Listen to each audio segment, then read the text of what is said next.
All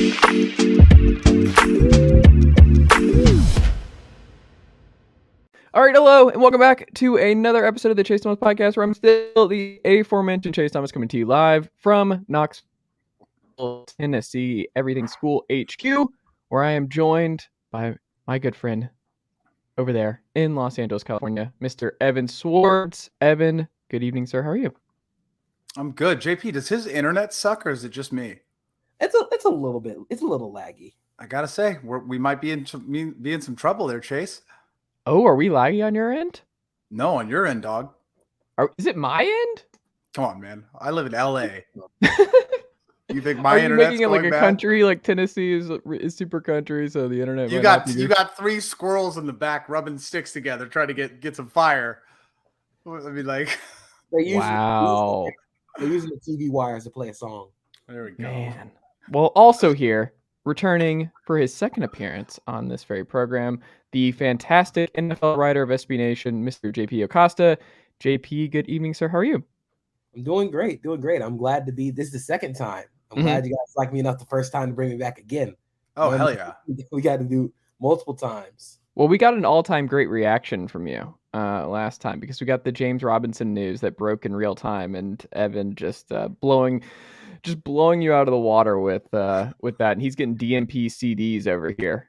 So it might be the end. It might not have been that much of a loss in the grand scheme of things, JP. Yeah, looking back on it, I'd probably do the trade again, but it turns out the Jaguars need a lot more than just the running back.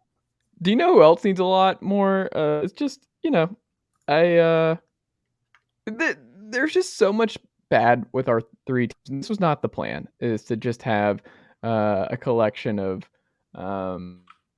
juju when it comes to the Jaguars, the Falcons, who got the Falcons today, just in solidarity, and then the 49ers, who, look, best case of the three. They're like, look, Evan, we'll get into, let's just do it. Just to Evan losing his quarterback for the second time this season. Trey Lance going down early on this football season, and they're both lower body, like ankle foot injuries, and kind of the same kind of situation when I was going back and looking at them both, where it's like both just kind of got crunched by a couple other defenders, and it's just bad luck and not really anything either could do in that situation. But Trey Lance gone for the year. Jimmy Garoppolo broke his foot in multiple places, which, as someone who is still in PT for recovering from a broken foot, it's not fun, and he's in for an arduous rehabilitation process because foot stuff is. I would not wish it on my worst enemy, but hopefully he gets everything right. But it was bittersweet. Your Niners win again. The win streak continues. Brock Purdy enters the fold, Mr. Irrelevant. Evan, how are you feeling with the state of the 49ers? There is no God, Chase. Life is pain and meaningless, and there is no point to anything, really. Mm-hmm. In what world, other than being a 49ers fan, could you say your favorite football team has the best defense in the NFL and you've lost two quarterbacks? Life is pain. It's really, I mean, reality, like, all jokes aside, but like, quite literally, I've so many times heard people like JP be like, oh no, man, my team really, really is tough. The Jaguars, 22 years, blah, blah, blah. Do you know how much easier it is not having expectations? Do you know how I had a Raiders fan message me and be like, pretty tough luck, but at least you don't got it as like the Raider. There's no NFL team that has it worse than the 49ers fans. We had a generation ago. I'm 34. I don't remember those Super Bowls. You think those Super Bowls mean anything to me? I don't remember them. So all I know is that the team that I love used to win. And now in my adult life, they've gone to two Super Bowls and lost both times in terrible fashions. And every time there's hope, which it's constant, right? The 49ers constant hope, right? There's always like, oh, things are bad, but guess what? Here's that hope. Destruction, sadness, pain, loss. Literally, It's like George R.R. Martin is writing the script for the 49ers fans. Every time. Jimmy Garoppolo has had, he's like literally, we're playing Scrabble with injuries. Like he's like checking off every single possible injury you can get in the legs. The only thing that hasn't happened is like, well, no, he got a shoulder injury too. So, I mean, literally everything. Brock Purdy is literally Mr. Irrelevant. You couldn't make that up in any other world. Other than being a 49ers fan, ever in life could you be like, they have the best defense unequivocally in football. Teams can't even score in the second half. Who's the quarterback? Last pick in the draft, Mr. Irrelevant. That's who's taking us to the Super Bowl, which we're probably going to still go and then lose, because that's what being a 49ers fan means. We'll go in there. We'll beat all these sad NFC teams. It's going to be the greatest story in the world. And then Patrick Mahomes will beat us again. And everyone will be like, well, it's Patrick Mahomes. And that's what being a 49ers fan is. Hope, sadness. Hope, sadness. Hope. It is like a wave of desperation. JP, do you share those sentiments I'm with doing the great, Niners? guys. I'm doing really good. Drinking coffee at 5 o'clock. I want to know what deal Kyle Shanahan made with God or whatever he worships to have everything amazing around him, but he's always playing the game on hard mode at quarterback. You think he made a deal with God? He made a deal with the devil. God would have either not let it happen or given him a quarterback that works. Mephisto is laughing in the background, twisting his mustache like the monkey paw comes. He's like, yes, you will go to the Super Bowl multiple times. Yeah, I mean, they did. He did get a quarterback. Trey Lance was a quarterback they did get. It just is we haven't seen him play a full season in like 4 years. So it's weird how often like the entire Jimmy G thing was very weird. Like at one point, like they went to commercial after the sack, after the field goal, and then it's just like breaking news over Twitter. Jimmy G isn't coming back into the game. And I'm like, okay. Mm-hmm. And then like after the game is Jimmy G broke his foot. I'm like, how? Casually. Like how? Well, if you watch the break, his foot gets caught, and I knew immediately because I literally when I fell running and like when I got caught up on that thing, like my foot went like this, like it just kind of got caught, and you just can see the break. You can see how it just. Oh yeah, when you watch the play, like it's over. I knew immediately, like his season's over. But like, by the way, I thought I was done ranting. I'm not done. JP reminds me of something. Like, can you imagine being Jimmy Garoppolo? You are like, you go into the NFL, you start, you get drafted by the New England Patriots. Tom Brady, the greatest quarterback of all time, is the guy you're learning from. Finally, after a couple of years, you win 2 Super Bowls. You're ready to do it all on your own. You've learned from the best. You played for the best coach of all time. You're like, all right, here we go. You go to the 49ers. They didn't win at all. He comes in 5 wins straight. You're like, I'm God. I'm God. I am the second coming of Jesus Christ, but I look better. ACL tear. Immediately ACL tear. You get injured, you come back, you're finally healthy, boom, Super Bowl. Everyone thinks you suck still. Everyone's like, no, he's terrible. Nothing to do with you. Everyone. Mina Kimes, one of the smartest football minds in the world. He's worthless. He can't do anything good. You get healthy after a couple more injuries of going to the NFC Championship, one pass away, and finally, everybody's healthy. You've got the weapons. You're playing the best football play you've ever played in your life. Finally, after listening for 3 years, having every single person that has any kind of football acumen go, this guy sucks. He's not good enough. Kyle's doing it all for him. It's the players. It's everything but him. And he finally comes out and he just plays the best football he's ever played. Finally, no doubt on earth, 5th highest passer rating of all time. There's no one that could watch his football play this year and not go, that's a good quarterback. And what does God do? Breaks his foot. It's just, I don't know, man. Like, it's so wild just seeing, like you said, Jimmy G was probably playing the best football of his career going into this game. I think they showed, like, on the broadcast, they were throwing the ball more often. They were more explosive.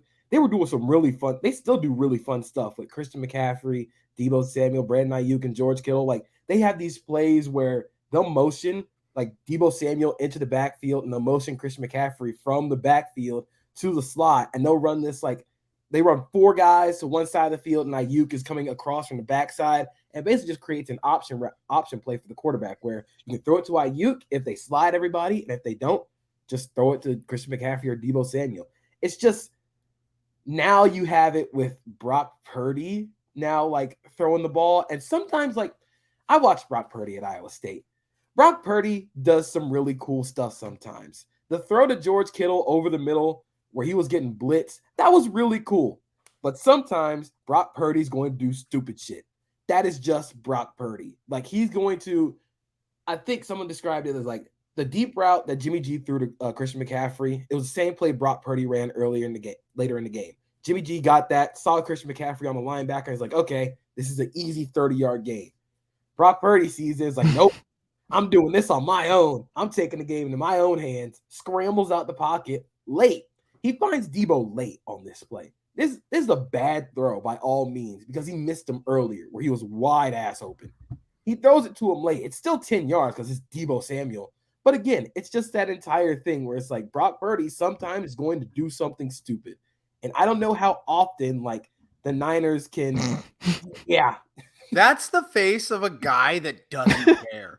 Like he's just vibes. Just vibes. Like you think there this is guy not a like thought going through that head. there's nothing. This is this is exactly what you think of when you think of dumb football player. Like look at that smile. Oh my God. He's staring. I'm sure he's the nicest guy on earth, but that man is staring through 17 walls right now.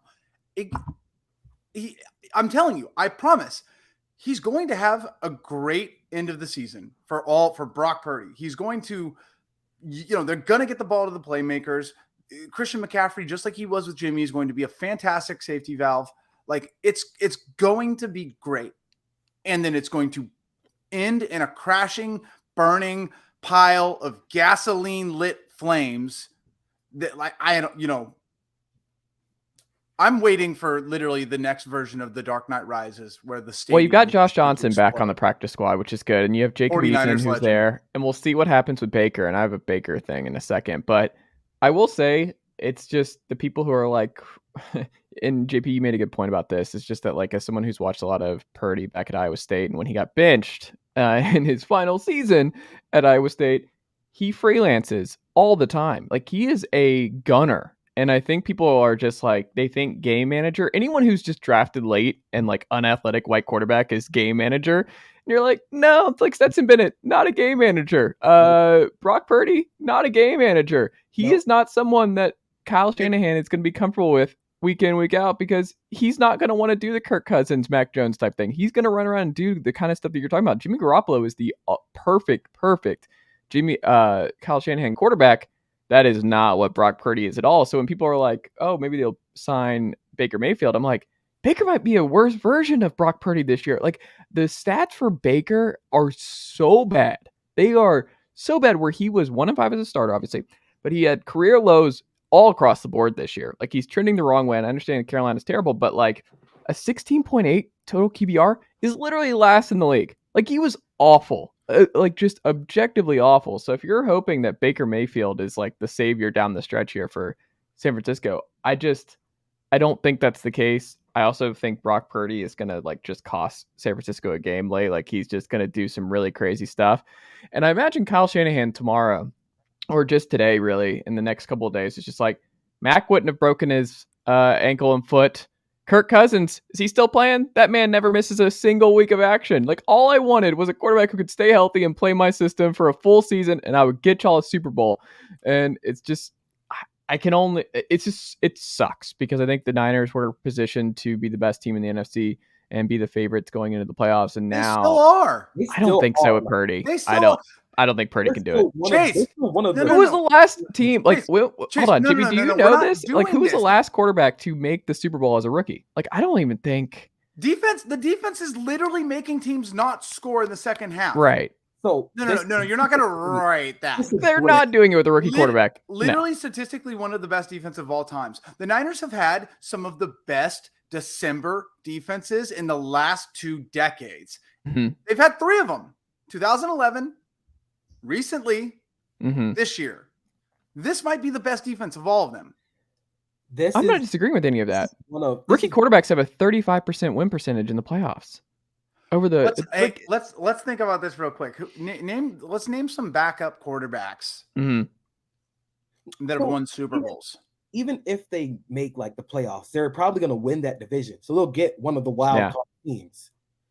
Worst case scenario, they probably get Dallas. They're probably not going to get Dallas because they're not the worst division leader. That'll probably end up being Tampa. And a quick sidebar, they've never done it. No rookie quarterbacks ever advanced to the Super Bowl. It's never happened. Okay, continue. The Niners are probably going to get like Washington or like the Giants. Mm-hmm. Yeah. You're going to destroy any of those teams. Any team from the NFC East are going to Giants and Daniel Jones are going to do to that defense. Like, I cannot tell you how fun it was watching the Niners defense play against Miami. Because if you look at Tua's passing charts, it was the entire thing was Tua was dominant over the middle. One of the best pass throwers over the middle. If you look at his pass chart on Sunday, not only did he not complete passes over the middle, they didn't even touch the middle of the field. So, real quick, JP, of the teams that you mentioned, points away, like the entire middle of the field. Of the teams you mentioned before the games against the Dolphins, the Dolphins, the Cowboys, the Giants, right? Of all those teams before the Niners played them, who would you have said had the best chance to be successful against the Niners? Against the Niners? It's the Dolphins, right? The Dolphins. Yeah. I think logically you would say that the Dolphins were the most, like, talent-wise, scheme-wise, familiarity, they were the highest possibility of being successful against the Niners. And they got destroyed. Tua might have had his worst game ever. Jeff Wilson and Raheem Mostert that spent the entire week posting vague, like, Instagram posts like their girlfriend just broke up with them. Literally Trent Sherfield, by the way, who actually backed it up with a 75-yard touchdown, had a post. It was like, when we go to war against our enemies, don't send friends, or like don't send our family members, or something like some vague, like, it was them. It was the Dolphins that had the best chance to win, and they got throttled. Raheem Mostert and Jeff Wilson combined 5 or 6 carries for what was like 3 yards. And Jeff Wilson also dropped a probably touchdown. Like, he was wide open. That was one of the things about the Dolphins in the first half, where you could see that, hey, they schematically, there were openings, but Tua was missing on a lot of throws. And I think some of it was just big game on the road. He was rattled a little bit, but at the same time, Fred Warner not only tips passes and bats passes down. I think he leads all middle linebackers in pass breakups. He alters how quarterbacks throw the ball. Tua was always throwing high over the middle, and he was throwing incompletions that were over his receiver's head because Fred Warner was in the middle of the field. He is one of the most valuable defensive players in the league, if not the most valuable defensive player in the league. They had to throw the ball on the edges of the defense because Tua was throwing so high, he was going to throw a pick over the middle if Fred Warner wasn't there. Now, I do think the Dolphins got the Niners on a few plays. The big touchdown to Tyreek Hill, beautifully schemed, beautifully executed. But the Niners are so good at taking away what you do best, taking away the easy throws over the middle because they have Fred Warner. And then once they take away the easy throws over the middle, they just tee off on you in the pass rush department. And it's so easy to see. It's so fun to see. Nick Bosa had 3 sacks. That first sack, by the way, for him, where he got by the tight end, right? And they sent 23. Who's 23 in the Dolphins? He just goes right over Wilson. Wilson just basically gives up. He goes under, and he gets right by him and sacks him. It was one of those where you're they sent 2, and he just a horrific effort. And did you guys hear the Joe Staley quote? Joe Staley was talking this week after the game, and he was saying that when he used to practice against Nick Bosa, he'd line up against him, and he couldn't hear what he was saying, but he would just hear Nick Bosa just getting himself all amped up. And then one day Joe just walked up and was like, "Yo, Nick, what are you saying? What is all that?" And he's like, "Oh man, I'm just getting myself hyped up, so I just say Bosa over and over again. He just says Bosa over and He over literally again. just goes, Bosa, Bosa, Bosa. You can tell that he's getting himself amped up on the TV because he does this thing when he gets into his pass rush stance where he puts his other hand like way back behind him like this. And you just know he's about to tee off. You know why? It's because he's charging up. He's charging up, like literally. Well, him and Drake Jackson on the edge, like they were both great all day long, and those two are just gonna be. Eric Armstead was great. Yeah, like coming back, he forced the Jimmy Ward interception because he put pressure off the edge, forces Tua to throw off platform, and Jimmy Ward just Supermans over like Raheem Mostert. One of the most amazing interception catches I've ever seen. But the sack you were talking about, they try to chip him with Alec Ingold, a fullback. They try to chip block him with Jeff Wilson. I love Mike McDaniel for what never do that again, ever. I never want to throw that out the playbook. Do you want to know what? Jeff Wilson has been doing that for years. Like in another world, like Kyle Shanahan doesn't let running backs play unless they can block, right? So I bet in a normal world, when you're not facing Nick Bosa, that might work half the time, maybe more. Yeah. It's Nick Bosa. He's a psycho. I mean, Nick Bosa literally chants his own name. It doesn't get more dumb football guy than that. It's insane. Like, I think the Niners are continuously going to go far. They're still one of the best teams in NFC just because, like, they have the talent to take over games at any point. Nick Bosa and Fred Warner took over that game in the second half. Deebo Samuel and Christian McCaffrey took over that game. The reverse that Deebo Samuel ends up making a 5-yard loss instead of like 20 was insane. There were 4 Dolphins defenders around him, and he just gets out of that like it's the Matrix. They're not just like using Christian McCaffrey as a safety valve. They're designing passes designed to go to him. The touchdowns, like the first incompletion, it was designed to go to Christian McCaffrey. It was the same play that they ran the play before. So George Kittle goes into motion. He comes back across, and Christian McCaffrey just follows him. He was open the first time. Brock Purdy threw it late. He still should have caught it, but it's incomplete. They ran the exact same play, like exact same, the same motion, the same routes, and they still scored a touchdown because it's Christian McCaffrey. Like you can do these things when you have these elite queen on the chessboard players, and the Niners can do that really well. They're going to go far. How far? I don't know because Brock Purdy is the quarterback. And sometimes like Brock Purdy is going to get like the Freebird guitar solo in his head. And he's like, I'm taking this into my own hands, and he's going to throw a weird pick and just destroy this team. I'm not joking. That might be the funniest thing anyone has ever said on this podcast. I'm not joking. I mean that sincerely. And I want to say this before we get away from it. To your point, Chase, about Baker, because there is a likelihood that no one else is going to want to sign Baker or claim him off waivers. And I do think that the Niners do. For the exact thing that JP just said, right? Like, Brock Purdy is playing on house money. He is the last pick in the draft, the third string quarterback. You can't hurt him. There's nothing he can do at this point that won't be considered completely commendable, right? Alternatively, Baker is like a number 1 overall pick who just has screwed up at every level since he got into the league. Like that man, if ever he was going to sit down, shut up, and listen, it's right now. Do you think if Kyle Shanahan brought him in, the first thing he would do is be like, come here, can you close the door behind you? If you so much as speak without me telling you to, I will slap the shit out of you. Like literally. Never never is there a better circumstance for Baker to come in and be like, you listen to what we say. Remember, Baker has reportedly got one of a photographic memory. He's very good at retaining information outside of all the dumb things he does. Like they can literally bring him in and be like, you give the ball to the people that we say to, they will do the rest of the job. In the meantime, shut up, only speak when spoken to, and do not ask to hang out with Nick Bosa. He's better than you. It's going to be like that scene from Remember the Titans where the coach is talking to him. He's like, we will be perfect. Just that entire speech is just going being yelled at to Baker Mayfield. But the thing about it is I don't know if the Niners are going to be the only team to put in a waiver claim. I think the Rams possibly could. Do you think the Rams care though? I think they care enough to not have Bryce Perkins playing quarterback because Wolford's gotten hurt again. Perkins wasn't even supposed to play. Stafford's out for the season. Perkins, is that the kid from Washington?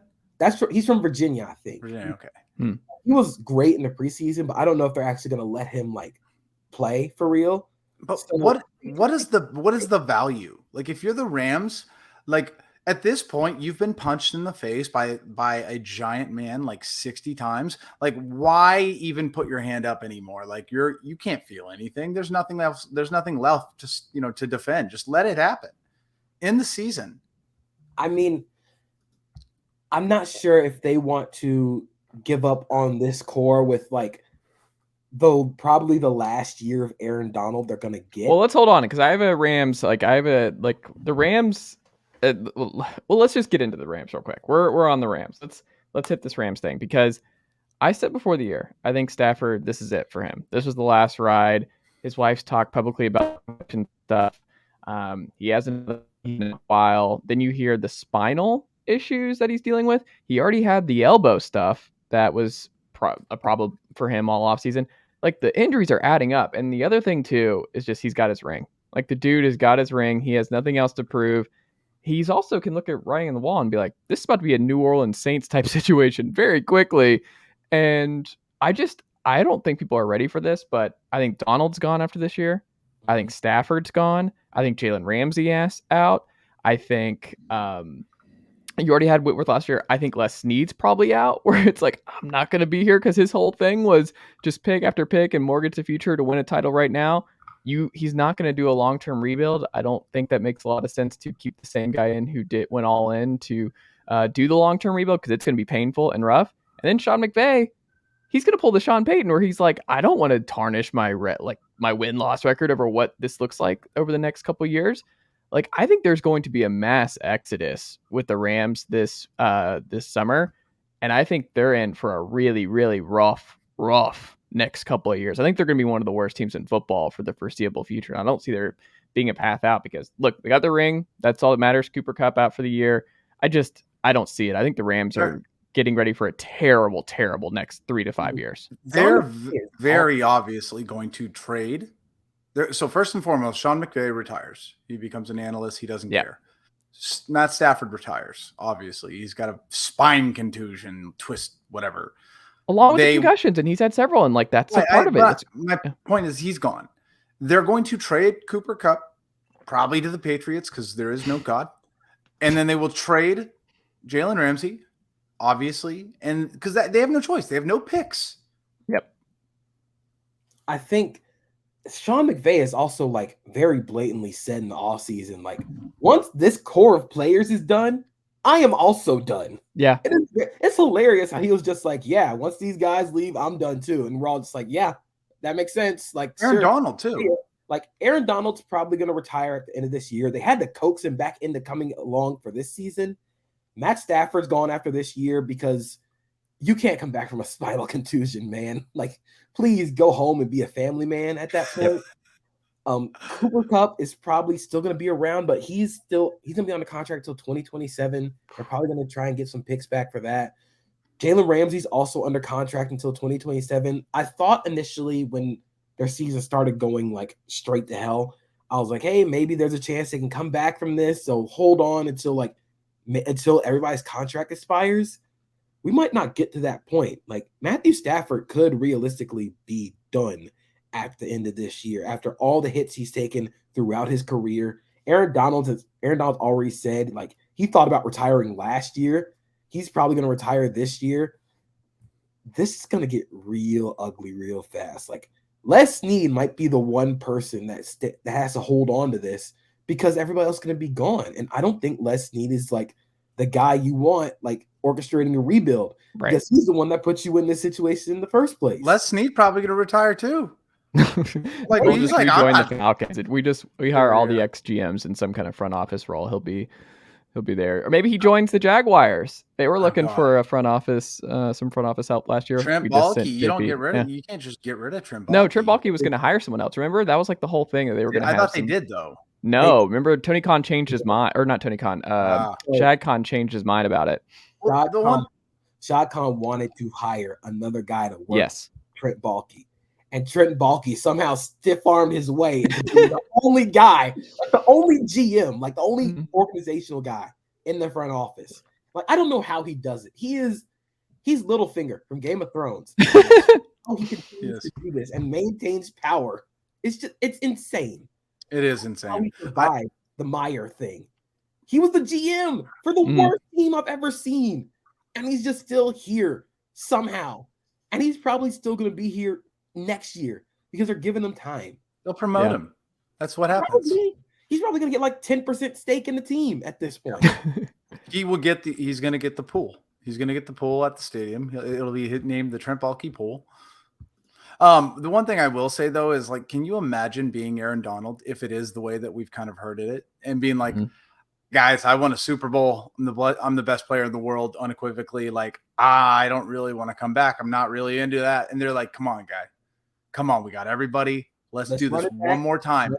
We're going to bring it out and that's what he runs it back to. One of the worst. I mean, Bobby Wagner's in the building. They sign Allen Robinson. Like, they made an effort. No, I know. Like, but my point is not whether or not they made an effort. The point is, imagine mentally telling yourself you want to retire, and that's what you come back to. I'm just saying this time around when it's come to make the decision, it's over. His brain is probably screaming, "Don't let it happen again. Retire." I think if he could do it now, he could. If it wouldn't be a bad look and get the paychecks and stuff for the rest of the year, but like, I mean, what he has to do to stay ready, you're playing for nothing these last few years or last few weeks. Because Stafford's going to be gone. Like, one of the reasons Aaron Donald probably came back was like, hey, we still got the quarterback. We can still make a run at this. Stafford's gone. There's no reason to like come back and try and break your body for. Yeah, you're a first ballot Hall of Famer. It's over. Who cares? He is probably the greatest defensive tackle to ever play the game. There is no reason to come back at this point. And he's like 31. He achieved greatest defensive tackle to ever play at 31, being a 6 foot, 280 pound defensive tackle. Like the legacy is already set. Go home. It's fine. Speaking of legacies already being set, the Jaguars' legacy is not been good. The legacy has been quite bad for many decades now. This was pretty like. Of all the results this weekend, the Jags going down 40-14 to the Lions was the most surprising result this week for me. JP, can you explain how you got a 40 burger dropped on you by this Lions team? What happened, JP? That is what's happening? The performance I've ever seen in my life. Like, it's crazy because I don't think Trevor Lawrence played bad. I think he played good. He almost got folded. Like, he almost got broken in half at the end of the first half. He played good, and it didn't matter because the Lions didn't punt. They scored every time they had the ball, and it was easy. They ever been there, bro. Play. It's like you had It did not Sunday matter. Afternoon. They were running routes on air, just people just running wide open. Like, Amon-Ra St. Brown is fantastic, awesome player. He had like 120 yards, man, and he's just running wide open. And it's crazy because all the passes Jared Goff was completing was off play action and people just running wide ass open. It's a testament to how good the offense is schemed and how they built everything together. But man, please grow up. Like, they were literally playing Madden on rookie mode. Yes. Like, literally, that's exactly what they're like. We've got these fast receivers, just send them. And it wasn't even just like send them downfield. It was like 10 yards. It was just death by intermediate boot to Amon-Ra St. Brown. Slip to the tight end, 10 yards. Nobody could tackle. Like, they were creating massive holes in the run game. Legitimately, nothing worked. And it's not like the Jaguars like tried anything different schematically, but nothing worked. They manhandled them on the offensive side of the ball. Penei Sewell manhandled Josh 43 dropbacks and no pressures from Josh Allen in this one. They did not touch. They didn't. So with the Lions, especially with Jameson Williams coming back, and obviously he didn't do anything this game, but he's back and healthy. Are they like legit? I mean, like, especially with the Packers, like, can we consider them as like a competitor for that division next year? I wouldn't stop at next year. Oh, wow. I think there is a slight like outside chance they could make the playoffs this year if they continue this run offensively. Like, if The defense just has to not be the worst defense in the NFL. Like Can you imagine if the Niners played that team in the in the playoffs? I think it's a good matchup though. Lions offensive line's pretty solid. They would turn Jared Goff into a pincushion. That's probably true. That is not going to be a fun game for him. But well, they got a good matchup. Like you get the Jaguars this week, you get the Vikings at home, you go to the Jets. That's a tougher game than we thought preseason. But you get the Panthers on the road, Bears at home, and then in with the Packers. I mean, that's a pretty. And when you compare them to the other two teams, the Giants and the Commanders, like they played to a tie on Sunday, and that wasn't necessarily good football. That was terrible football being played. But the Lions could make a run at this possibly. Like Jared Goff's probably playing the best football of his career. That's a lot due to Ben Johnson, the way they've organized this offense. Like, they're going to be able to run the ball. They can run so many different things.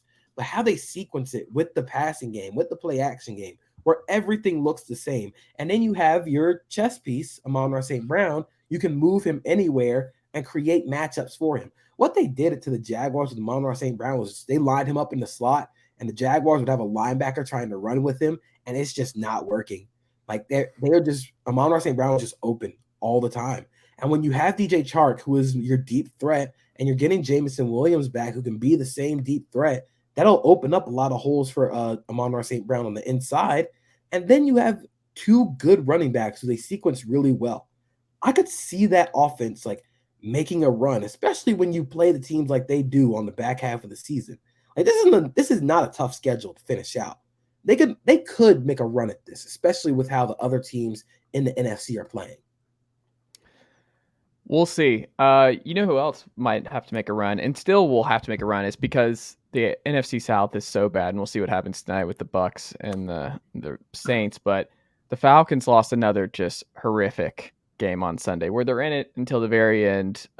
Kenny Pickett was not good in this game, and you're just watching, and you're just Mariota just make a couple important throws. He had one over the middle, just horrific throw where he has time, and Drake London makes a sensational catch, like just catching it on its feet, basically.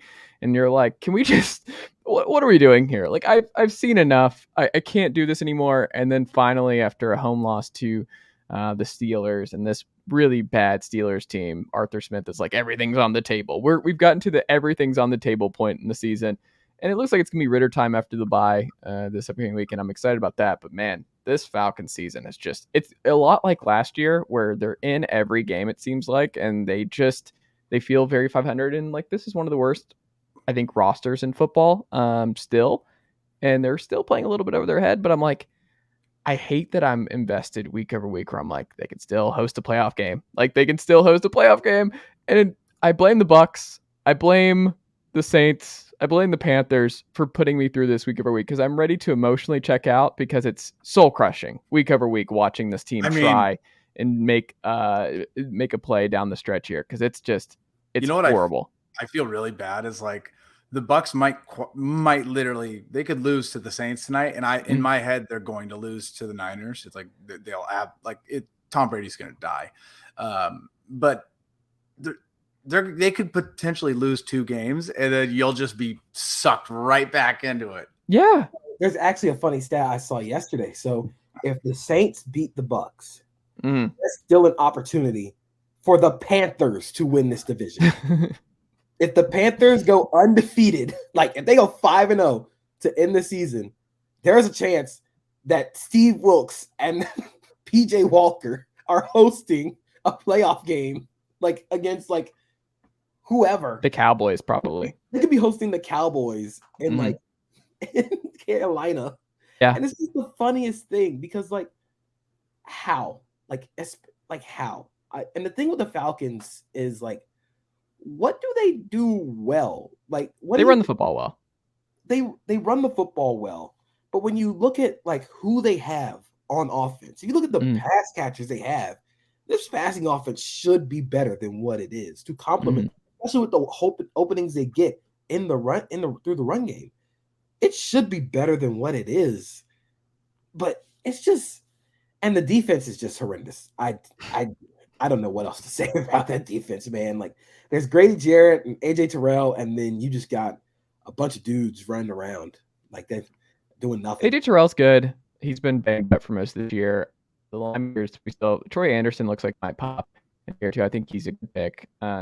Taking Graham before he went out was he was looking pretty solid. But the defensive line still just this pass rush is still just non-existent. Like Ebiketti's not a factor yet, and you're not going to believe this. Lorenzo Carter was not an answer for this defensive line. The Georgia boy coming home did not really make a difference here because the pass rush is just horrific. And you know who I love is Rashaan Evans, who just the man gobbles up tackles. He just like grinds Jesse Tuggle tape all week long, where he's like, I don't think I'm going to make a difference, but what I am going to do is be in on every single tackle known to man. And it's just, I'm going to get all the counting stats and make it seem like we're good. It's like, he's fine. Stat padding. Yes, he is stat padding every week. You got to find him on tape, but it's great. And Richie Grant's been fine. I think the safeties have been fine mostly. There's just not a lot of talent. It's still just they just need a lot more talent on defense. They're just not anywhere close.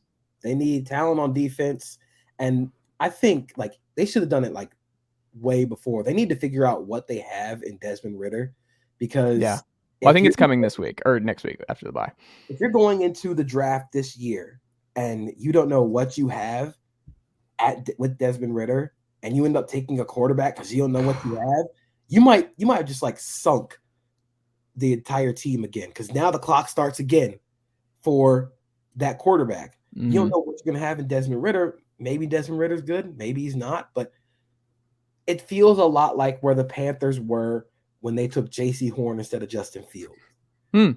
Where like you could take this guy or you could take the best player available and we don't know. Like you don't know what you have at quarterback. I think they need to figure out what they have in Desmond Ridder. If he's good, if he's the quarterback of the future, cool. You don't have to worry about quarterback going into the draft or free agency. If he's just not it, you say, all right, cool. 3rd round pick, shove it, move on. We'll find another guy. And restart again. That's fine. But they at least need to know what they have because you can't waste like 2 velociraptors and Kyle Pitts and Drake London with this passing game. You just can't. I don't disagree. The Pitts pick is just getting harder and harder to defend. I mean, Drake London's going to be a great player for many years, and I think he makes a lot more sense, and they're targeting him and his size and everything else. But Pitts, it'd be nice, Micah Parsons at that spot. I would really enjoy Micah Parsons on this team. Yeah, but there's a million teams that are thinking that right now. That's not. I mean, that was a rumor. Like they could have gone Micah. I know, but every single team is going, man, I wish we would have drafted Micah Parsons. Yeah, it's so weird their thing with Kyle Pitts because he's a matchup problem. Yeah, it just seems like he can't find his way in this offense, and it's kind of like if your system isn't like aligning with your best players, then maybe like you need. That's a really nice way to say it, JP. But let's be realistic. If you can't be successful with Kyle effing Pitts, your system sucks. Yeah. But it doesn't. Like it runs when it does. Works really it's well. 5 Like, wins. It's 5 wins sucks. This Arthur Smith is a good coach. Like I'm okay. I see the vision. The offensive line has played way above expectations. Like what he's gotten out of this offensive line, it's been a revolving door at left guard, and I mean having to rely on Elijah Wilkinson. And before you go into all that, let's go off of what we know. Mm-hmm. George Kittle, in a season that did not matter with quarterbacks that you'll never remember, broke the single season reception yard total for a tight end in history. Right? That's called, and he, by the way, Kyle stopped doing that. But my point is, if you're going to have this talent and your team sucks or can't really truly compete at a playoff level, just do that. Just get them really comfortable with being the X guys. And it's so weird because he looked great his rookie year. He had 1,000 yards. It was one of the quietest 1,000-yard seasons, though. If you watch back, like Kyle Pitts, if Kyle Pitts makes a catch and it's like that whole woods thing, and like a tree falls in the woods, and did it really fall? That was like a Kyle Pitts catch or a big game where it's like He did have 1,000 yards, but if you watch that year, it was like the quietest 1,000 yards. He never had like the Jamar Chase type games or Justin Jefferson type games where you're like, oh, 200 yards, like crazy. He was just a Swiss Army knife. Like that never happened. It was just a solid over and over again. He's just doing enough. He's consistently being a good player. Right. You want out of like the 4th overall pick. You want somebody who's going to be consistently very good. Mm-hmm. It's just weird having how they use Kyle Pitts, where like, he's getting out-snapped by, like, I know he's hurt, so even before he was hurt, he was getting like out-snapped by McCole Pruitt and touchdown machine McCole Pruitt. It's just weird. Like, what are they trying to do with him? Like, don't make him into like a blocker.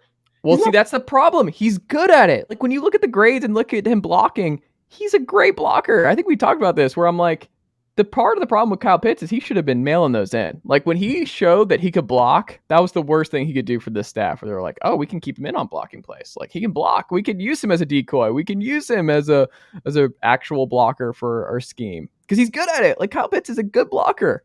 And then it's just like, hey, you can block and you won't do anything else.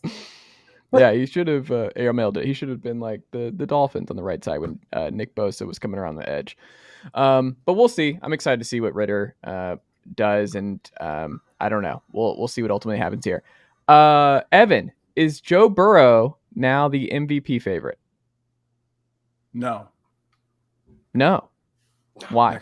Next question. Why? Because Patrick Mahomes still exists. But who owns Patrick Mahomes? Who is the Patrick Mahomes slayer? Okay, so here's the thing about that game. The Bengals played awesome. I'm not taking anything away from the Bengals. They had a great game plan defensively. Joe Burrow was on it. Yeah. T. Higgins were on it. Patrick Mahomes still played really well. He still played really well. Like there are a Travis Kelce fumble or like a Harrison Butker like missed field goal from that game going into overtime. And like at that point, we were kind of just like, why are you putting Harrison Butker out there when you have Patrick Mahomes and there's 3 minutes left in the game? And like you're facing Joe Burrow and Jamar Chase, and they can go score a touchdown or like ice the game. It's Patrick Mahomes is still the MVP. Like he is still when it comes to most valuable player, like he's got Marquez Valdez-Scantling playing like an actual receiver. Juju Smith-Schuster is like putting up great numbers after consider being like MIA in Pittsburgh. Am I crazy or is he a lot bigger now? He's huge. I think he was brought into Kansas City to be like, hey, Travis Kelce's going to do all the receiver stuff. You do all the tight end stuff. Yeah. He's catching all these passes over the middle and just getting killed. Yeah. He's getting right back up. And I'm like, oh, good for you, man. Good for you. He bulked up for it. Let me just say this. Aaron Rodgers and his situation is good precedence for this conversation. Right? Aaron Rodgers lost Devontae Adams. There's obviously a lot more than just that going on with Rodgers, the Packers, and everything in general. But we can definitively see the effect of losing one of the best receivers in the NFL when you're a Hall of Fame quarterback in Aaron Rodgers. It made a huge difference. Patrick Mahomes lost, if Adams is 1A, Hill is 1B, right? Also one of the best, if not best, receivers in the NFL. And they have not missed a beat. And in fact, you might argue that Patrick Mahomes has played better this year because he can do a lot of different things now rather than just throw it to Hill. Which, by the way, Tua's really enjoyed doing that. So this year, after losing Tyreek Hill, the Chiefs are the only team in the NFL to average over 30 points a game. Like, they haven't missed a beat. If you look at EPA per drive, this is one of the best offenses ever in terms of EPA per drive. And they don't have Tyreek Hill anymore. And this is better than the years they had Tyreek Hill when you look at the advanced stats. And that's just how good Patrick Mahomes is playing. I think the only person right now that I'd put in that conversation is like legitimate, like right now chances to win MVP is Jalen Hurts.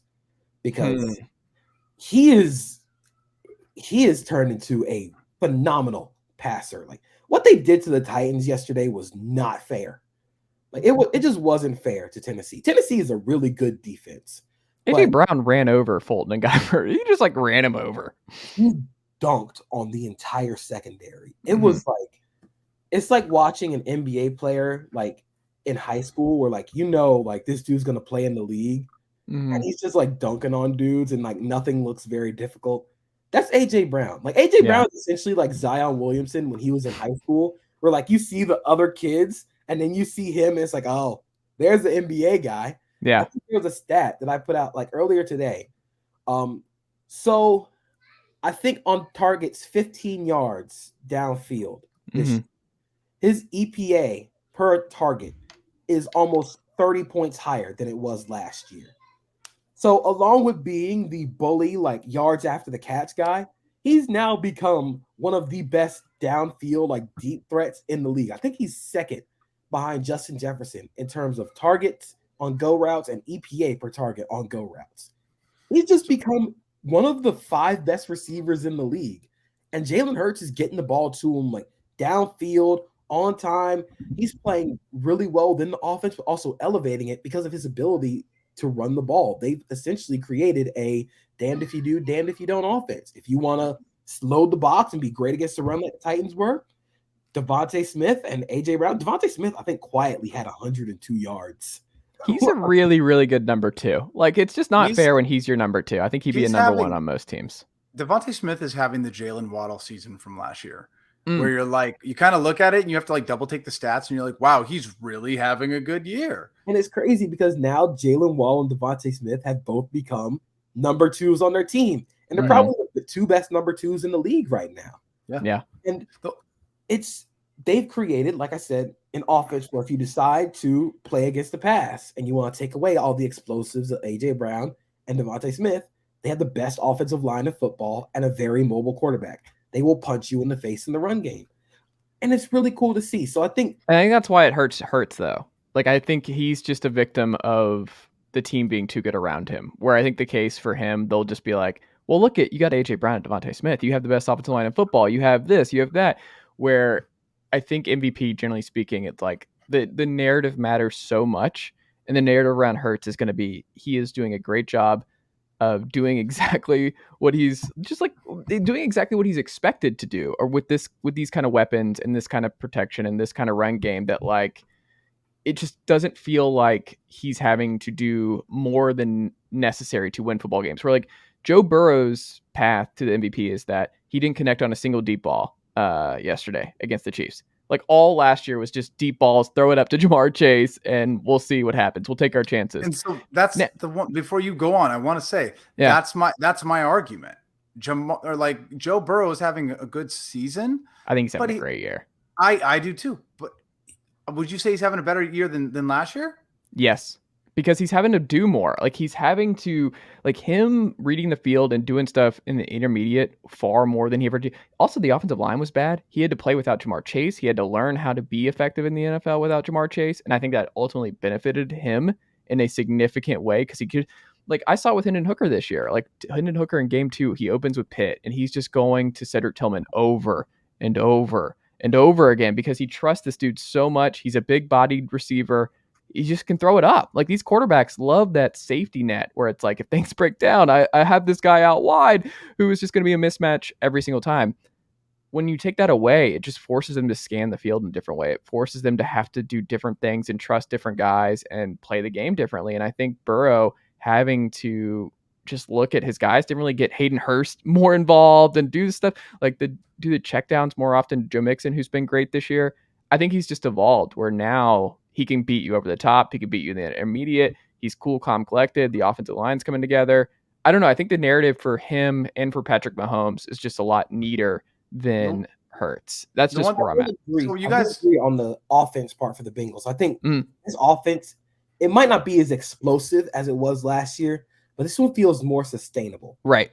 Like, you're going to go into games later in the season and you're not going to have to rely on the Joe to Jamar 20-yard play to keep the offense going. Like, if you look at the Chiefs game, they were running the ball really well. Like, this is something I didn't expect from Isaiah's look good line. Like, Samaje Perine was playing awesome. And I was like, Samaje Perine's like doing this. I didn't think Samaje Perine had that bag. But it's so cool, like, watching Joe Burrow operate now, because now he's not relying on the deep ball. where he's like getting everybody involved. He's taking checkdowns. He's scrambling. Like they're designing run plays for him. They run a quarterback draw for a touchdown. He's a more complete quarterback this year, but we know that winning the MVP is not just, it has to have flash to it too. And like you guys have talked a lot about offense, and I think obviously we know the offensive skill players, and obviously the quarterbacks are usually winners.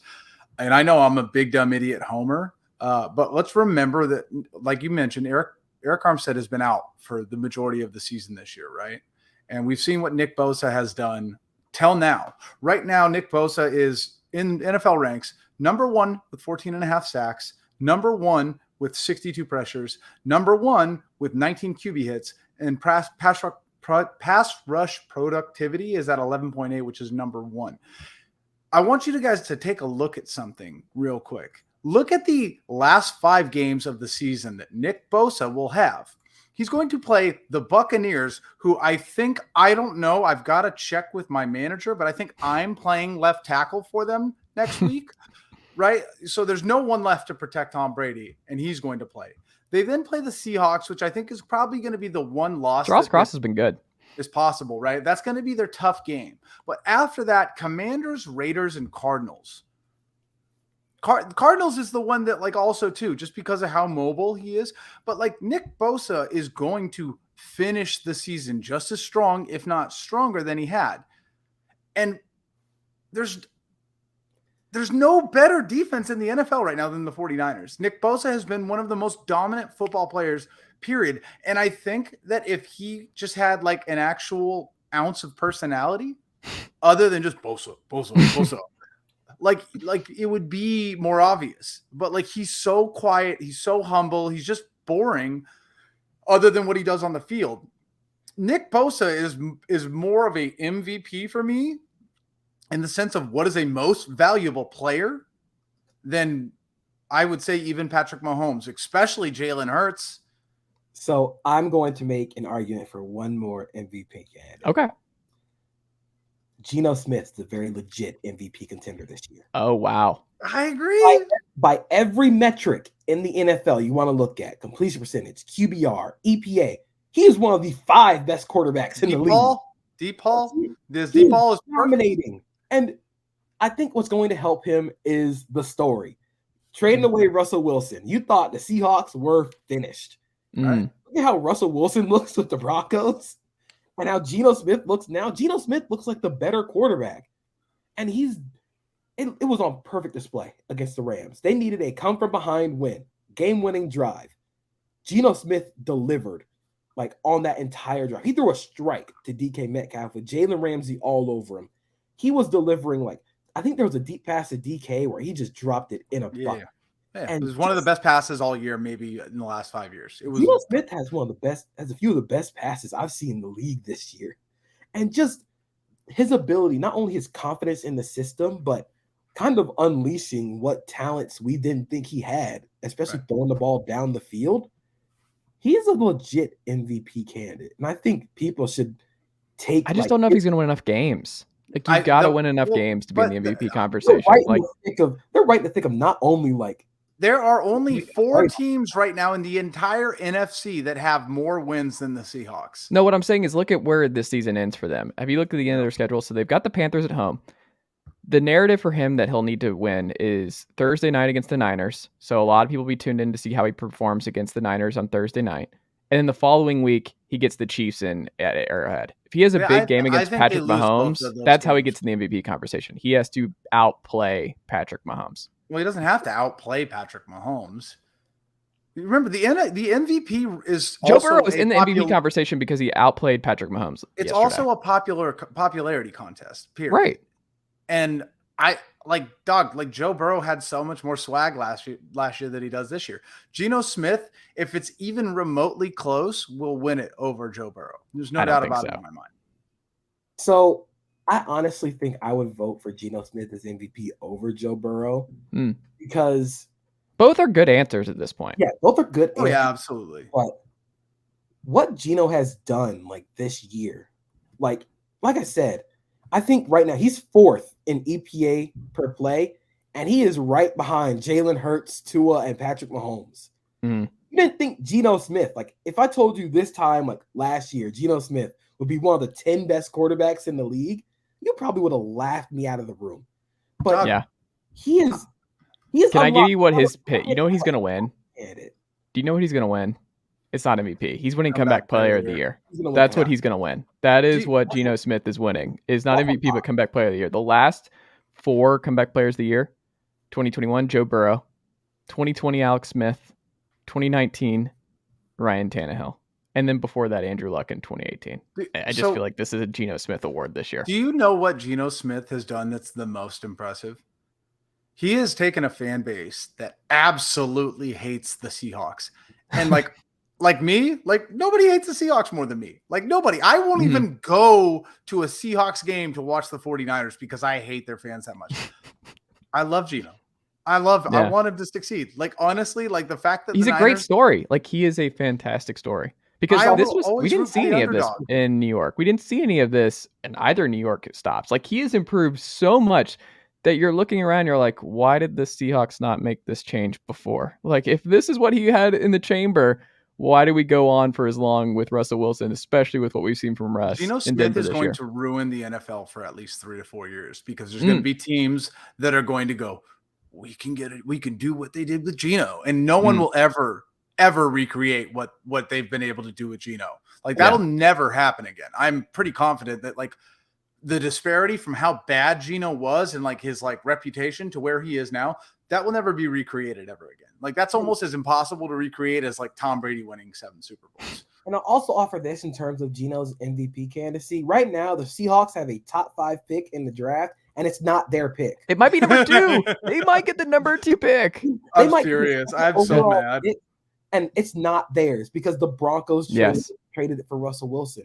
And even still, like on the field, Geno Smith has unlocked parts of Tyler Lockett's game that I didn't think he had. Tyler Lockett I think he has the most yards after the catch in his career this year. He's had more yards after the catch this year than he has in any year with Russell Wilson. We thought of him as like a deep threat only, but he's a legit like all-around receiver. And DK Metcalf is also playing extremely well. Like they're getting so much really good play out of that offense. Geno Smith is right at the helm of that. Like it's not only a story, but he is playing like a top 5 quarterback. It's exciting, but the reality is the Niners are going to end up winning. I mean, I don't see the Niners losing any game other than maybe the Seahawks, even with Brock Purdy, just because the Seahawks is the Seahawks and we won already. So I don't know how the Niners are going to win 12 games potentially. Like it's going to be hard for Geno to get an MVP vote or win when you're not even winning your own division. Yeah, it's going to be difficult, but I do think there is like some legitimacy, not only just reading Seahawks Twitter and being like, oh, Geno MVP candidate. And it's like, no, like this is actually a real thing. Like he's a real MVP candidate. Nick Bosa, by the way, needs way more respect from everybody than he's getting. I mean, like the Niners defense as a whole, like we think of the Niners defense as like one big like hive mind unit. Yeah. Like they're a bunch of nameless guys. Yeah, it's like the Georgia Bulldogs defense. Fred Warner is the best linebacker in the league, and I don't think it's close. And Dre, you know who is close? Dre Greenlaw, who sits right next to him. It's like some weird like guaranteed like ethos into the universe where like we'll have the best linebacker, and then the kid that just was supposed to be the number 2 to just hang out. Like Bowman, number 3 is good. Azeez Al-Shaair rocks. And I'm not saying that because he's like FAU alum. Like he is legitimately like a lot of people last year thought he was better than Greenlaw. He is so the Niners linebackers are so fun to watch because I think I tweeted out today. They just want to hurt people. Like they legitimately just like want to take people's heads off. There was a play against the Dolphins, like it was like the 3rd play of the game, where Azeez just comes flying downhill and you can hear the collision he makes on Raheem Mostert. And it's just stunning. And Azeez Al-Shaair does that all the time. Dre Greenlaw, criminally underrated. And just the stuff that he does, like I think they gave the linebackers the most important responsibility in that offense and on the defense against Miami. So one of Miami's favorite plays, and they spammed it the entire game. It worked to some extent, but they run this RPO where they'll bring a guy in motion across the formation and then they'll have two guys like run a switch route. Like the slot guy will run a wheel, and then the outside guy will run like a hook, and it puts defenses in hell. But what the Niners decided to do was they took the corner and locked him onto the wheel. When the wheel comes, you have it. And they basically told the linebackers, you're playing both the hook route and the flat route. And they did it really well. There were no completions over the middle. They eliminated all of that. They forced Tua to throw the ball outside the numbers, and it worked. Like that they have the best linebacker group in the league, and I don't even know who's number 2.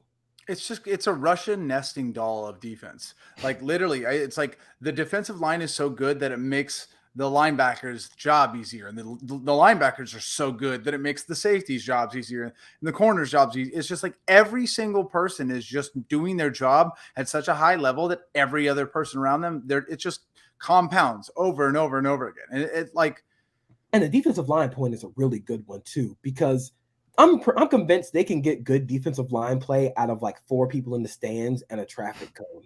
Like Chris Korosek, the defensive line coach, he's God. Has gotten great play out of everybody. Samson Ebukam playing great football. Drake Jackson is playing awesome. Hassan Ridgeway made a few plays in the Dolphins game. And I was like, where did this come from? Hassan Ridgeway had played 40% of the snaps since Eric had been out. And obviously now he's out for 4 to 6 weeks because there is no God. But you know what I mean? Like, yeah, like literally every single year. My best example, and I'm just tired at this point, so I can't even think of his name. I will get it eventually, but the defensive end that played for us, Kerry Hyder. Yeah, Kerry Hyder. Kerry Hyder, right? Like he went off and he went to the Seahawks and he didn't have nearly as good of a season as he had. And he comes right back with us and it just like gets put back into his little position and charges up like, and then just goes out and he's playing fantastic football again. And it's just Chris Kasurik is easily just so good at his job. Like look at D Ford when he was with the Niners and then D Ford after he left the Niners. Is he playing in the NFL? I think he's like on the Chiefs or something. I don't even know. D Ford? Yeah. Let me see. I feel like he was gone this year. I thought this was it. I didn't think he was. Yeah, I thought he because he had like retire. I want to say he retired. He's a free agent right now. He may have been forced into retirement. He hurt his back injury was so bad that he was like he wasn't coming back. Yeah. Like they get great play out of just everybody on that front. And like you said, that defense kind of runs through the linebackers. What they can do on that defense is based on Fred Warner's ability to cover. They play the linebackers at deeper depths than most teams because they trust Fred Warner to not only get under every dig route, like the play where he tipped the pass to Sherfield on that dig route. Not many. There's only one linebacker who can do that in the NFL, and that's Fred Warner. He gets all the way under like this 20-yard dig route, and it's so important because Tyreek Hill is the guy running the deep route on dagger, so it's a go route and then a dig route behind it. Tyreek Hill's running the go route. You can't leave Tyreek Hill one-on-one with Hufanga. Love Hufanga. That's just not a matchup for him. So they double team Tyreek Hill going up the field. They got Charvarius Ward and Hufanga guarding Tyreek Hill up the seam. This should leave the dig open. This is a normal throw. Like, this is what you teach quarterbacks to throw. And Fred Warner not only tips the pass, he probably should have picked that off. He gets under that where he tips the pass. And that's the funny thing too, is like a lot of the times 49ers defensive players make plays because another player was selfless and just wanted to make sure that they did the job, right? They wouldn't, you know what I mean? Like there's so much selflessness in that. And by the way, that might be the one argument for why Nick Bosa doesn't deserve the MVP is simply because 1, how good they played without him when he got injured, but 2, everyone on that defense is playing at a very high level. Yeah, and I think I would also make the MVP discussion or Defensive Player of the Year discussion for Fred Warner too, where like if you look at how where the NFL is going in terms of being a passing league and where all the passes are going, like statistically, it's more efficient when you throw the ball over the middle. The Niners are the best team at defending passes over the middle because they have Fred Warner. Do you know why though? Because Jimmy Garoppolo was there every day during practice, just throwing dimes over the middle. Remember when like Fred Warner picked him 4 times during practice? Where do you think they're getting the practice from? They had the best over the middle quarterback in the NFL, just throwing lasers, and they're like, "Nah, dog, we got this." And then it's not only just the coverage over the middle, it's they trust him not only to get under all those dig routes and in breakers, but if there's a run play, him to come up and make those tackles. Like this, it's just absurd watching him play. He is one of one. He is the best linebacker, like middle linebacker in the league. And there's maybe like one other linebacker in that conversation, and that's Matt Milano. But that's the other guy. But I don't think it's close right now. Fred Warner is on a different level. A lot of the 49ers second half shutouts this year were because of plays that Fred Warner made. Look, it's like I think Nate Tyson of The Athletic compared it to having an elite shot blocker in the NBA, where he's not only blocking shots, he's altering them. So, like I said, if it's more efficient to throw the ball over the middle, teams just do not throw over the middle against the Niners because of Fred Warner. And it's crazy because that's just one dude. Like he's one person in the middle of the field. And they're just choosing. The Dolphins chose not to throw the ball over the middle. Like they avoided that for the rest of the game because Fred Warner almost got them. At the end of the game, he got them, but it was Skylar Thompson. But it's just his ability to take away the most valuable part of the field in a passing game. Where it's like, yeah, man, he should be in consideration for Defensive Player of the Year. I don't think he's going to get enough votes because of Nick Bosa, but it's just fun watching him play. JP, what can the good folks check out from you over at SB Nation this week? So got another fun column, established a fun, of course. Another going to be more fun this week, talking about a few fun players and schemes around the league. Always keep on the lookout for college football, NFL stuff. Got a bunch of fun things cooking up. But just follow me at Acosta32_JP. All my stuff will probably be there. Yeah, and you got a new football coach down there in Boca Raton. Tom Herman reemerges to take over for Willie Taggart. Quite a collection going from Kiffin to Willie Taggart to Tom Herman. Let's remember some guys. FAU, I think this is a good job for any coach who's like, I'm looking to like bounce back because like Boca Raton seems like a good place to live and hang out. For coaches, You're that Willie might go to Colorado. Oh, really? Good spot for him. It's a great spot for him. Evan, what about you, sir? Anything you like to plug? Follow you on Twitter at Evan Sowards, 49ers Hub, anything? Yeah, I mean, if you hate yourself, follow me on Twitter. I'm sure it's a terrible idea on your part, but whatever. I'll try and do my best. Make sure to go to the ratings on the Chase Thomas pod and give 5 stars. Otherwise, I will hunt you down. And then, of course, go ahead and make sure you follow JP. And JP, dude, it's just such a I can't stress it enough. I have so much fun when you come on. So hopefully we do this as much as possible. Of course. Yeah, these are great, man. I got more Freebird references I'm going to bring next time. Again, I can't stress it enough. That might be the funniest thing I've ever heard. It is. It's the funniest thing I've ever heard on this pod because it's so true. It just starts turning on in his head and he like kind of looks up and he's like, oh, it's time. Okay. Yeah, he starts turning up the volume a little bit. He's like, oh, I'm about to go into solo mode. I like it. They're like, did Brock just crank an imaginary dial? Like Kyle Shanahan's like yelling at him through the place. They're like, no, Brock, no. And it's just max volume. Can't hear you, coach. It's Purdy time. I love it. JP, Evan, thank you as always for the time. Evan, I'll talk to you next week. JP, we will have you on again soon. Thank you all, and you have yourself a great rest of your night, and I'll talk to you both soon.